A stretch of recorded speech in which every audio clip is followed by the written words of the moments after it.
आज का हमारा लेक्चर है मॉन्ट्रियल प्रोटोकॉल।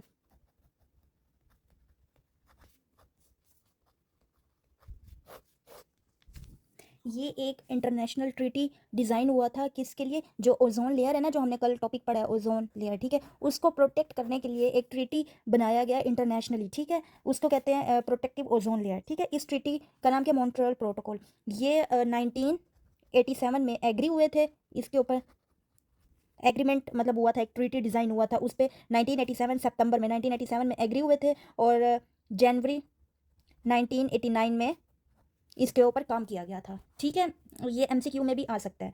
ये जो है, ये क्यों उन्होंने ये बनाया था, ये ट्रीटी क्यों डिज़ाइन हुआ था, किस वजह से, उसका मेन जो पर्पस था कि जो ओजोन लेयर है ना उसको प्रोटेक्ट किया जाए। उसके लिए जो जो भी चीज़ें इकदाम हो सकते हैं वो सारे किए जाएं, ताकि हमारी जो ओजोन है ना उसको, उसकी लेयर को प्रोटेक्ट किया जाए, ठीक है।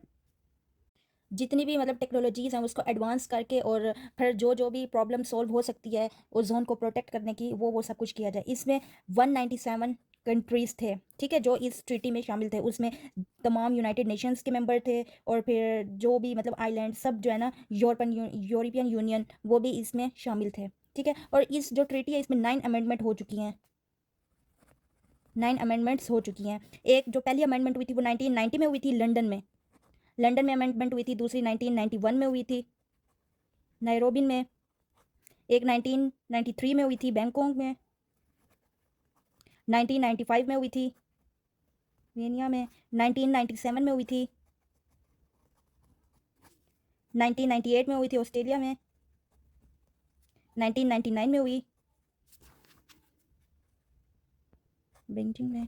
और 2016 में हुई है, ठीक है। लास्ट अमेंडमेंट 2016 में हुई है। और इन अमेंडमेंट का क्या मतलब होता है कि ये क्यों होती है, ये जो भी ट्रीटी है उसमें तब्दीलियाँ क्यों बार बार हो रही थी, ताकि अब जैसे 1990 में हुई है, कोई भी कमी बेशी हो उसको इम्प्रूव करने के लिए कोई और अमेंडमेंट लाते हैं, कोई और जो पॉइंट्स जो इसको ओजोन लेयर को प्रोटेक्ट करने के लिए न्यू न्यू टेक्नोलॉजीज आती हैं, तो उसको जो ट्रीटी है उसमें एंटर करने के लिए अमेंडमेंट करते थे। तो ये सारे अमेंडमेंट किस लिए हैं, ओजोन लेयर को प्रोटेक्ट करने में।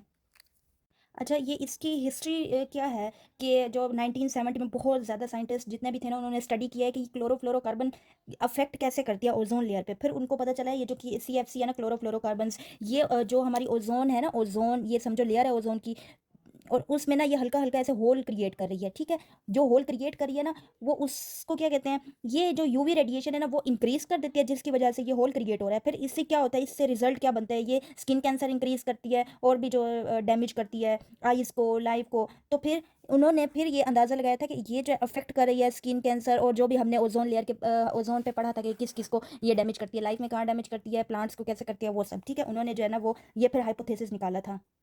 अच्छा, अब हम ना यहाँ से देख लेते हैं, ये जो मैंने आपको बताया है ना, ये इसको ब्रीफली उन्होंने जो है ना ये लिखा हुआ है, ठीक है। आपने यहाँ से ना एसएस ले लेना है, ठीक है। ये देखिए, हमने जो पढ़ा थी international treaty design to protect ozone layer, ये एग्री कब हुई थी, सितंबर 1987 में, और एंटर कब हुआ था, जनवरी 1989 में। ये सारा आपने जो है ना पढ़ा है। 197 जो कंट्रीज़ ने ये इसको किया था, और 19 अमेंडमेंट हुई है, और कहाँ कहाँ अमेंडमेंट हुई है ये भी अभी हमने पढ़ा है, अभी डिस्कस किया हमने। फिर उसके बाद ये इसकी हिस्ट्री है कि कैसे साइंटिस्ट ने स्टडी किया था, क्या इफेक्ट होता है, क्या उससे रिजल्ट होता है, यूवी रेडिएशन सरफेस पे पहुंचता है, ये सब उसके रिजल्ट हैं, और ये जो उन्होंने जब स्टडी किया था, ठीक है। फिर उसके बाद ये ओजोन होल होता क्या है, ये हमने पहले भी स्टडी किया है। और फिर उसके बाद ये loss of ozone layer, why we need to be, हम क्यों इतना कंसर्न है ओजोन लेयर के डिक्रीज होने से, ये भी हमने पहले भी स्टडी किया है। किस वजह से ये इंक्रीज करती है यूवी रेडिएशन, जो कि क्या करता है, ये सारा हमने स्टडी किया हुआ है, जो जो अफेक्ट करती है, डैमेज करती है प्लांट सेल को, और फिर ये सब हमने स्टडी किया हुआ है। नेक्स्ट है,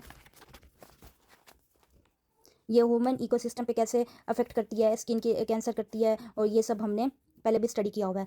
फिर ये आपने ना एक दफ़ा देख लेना, और इसकी पिक्चर ले लेनी है। ये इसकी समरी है पूरी, और ये अचीवमेंट है कि ये जो हमने उन्होंने ट्रीटी साइन किया था उससे क्या क्या अचीवमेंट हुई हैं, वो वर्क कर भी रही है या नहीं, ये सारी अचीवमेंट हैं कि वो आहिस्ता आहिस्ता अब बेहतर होती जा रही है। नेक्स्ट पेज, ये रिसेंट डेवलपमेंट है कि न्यू जो डेवलपमेंट हुई है उसमें क्या क्या मतलब बेहतरी की तरफ लेके जा रहे हैं ये जो ट्रीटी है उसमें। और ये